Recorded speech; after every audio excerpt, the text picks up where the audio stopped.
আজকে একটি বিষয়ে আলোচনা করব আমরা। ব্যর্থতাই মানেই কিন্তু শেষ নয়। ধরে নেন আপনি একটা স্বপ্ন দেখছেন, সেই অনুযায়ী একটা কাজ করতেছেন।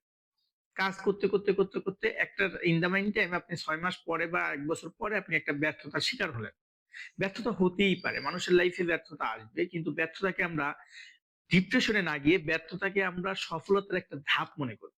তখন আর ওই ব্যর্থতা আপনাকে ডিপ্রেশনে নিতে পারবে না, আপনার কোনো ক্ষতি করতে পারবে না। ধরে নেন আপনি একটা কাজ করতেছেন, এইটা এখনই শেষ হওয়ার কথা ছিল এবং শেষ হলেই আপনি হয়তো ভালো কিছু টাকার মালিক হয়ে যাবেন। কিন্তু এই মুহূর্তেই আপনার ওই টাকাটাও আসলো না এবং আপনি একটা ব্যর্থতার সুযোগ পাইলেন। এরপরে আপনি কি চিন্তা করেন? মেক্সিমাম মানুষ, বাংলাদেশের মেক্সিমাম মানুষ তারা ব্যর্থতাটাকে মনে করে যে হ্যাঁ, ব্যর্থ তার মানে আমি শেষ। সে ৩ মাস ঘরে বসে থাকে। না, আপনি ব্যর্থ হয়েছেন, পরের দিনই আপনার আবার কাজটা শুরু করতে হবে। যখনই আপনি আবার কাজটা ধৈর্য সহকারে করবেন, দেখবেন আপনি ওই ব্যর্থতার পরবর্তীতে আর ওই ব্যর্থতাটা আপনার ভিতরে আসবে না।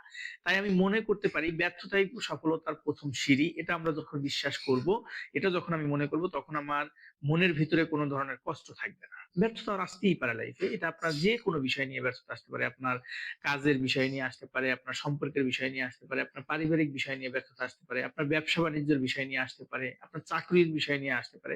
তবে আমি কখনোই চাকরি সাজেস্ট করি না। আমি সবসময় চিন্তা করি প্রত্যেকটা ব্যক্তি আপনারা প্যাসিভ ইনকাম করুন। কারণ প্যাসিভ ইনকাম ছাড়া কখনোই ধনী হওয়া যায় না। কোন চাকরিজীবী আজ পর্যন্ত ধনী হতে পারে নাই সৎ ইনকাম দিয়ে। তাই আমরা প্রত্যেকটা ব্যক্তি চিন্তা করব ব্যবসার দিকে ঝুঁকবো, উদ্যোক্তা হব, ছোট ব্যবসা করব কিন্তু উদ্যোক্তা হব।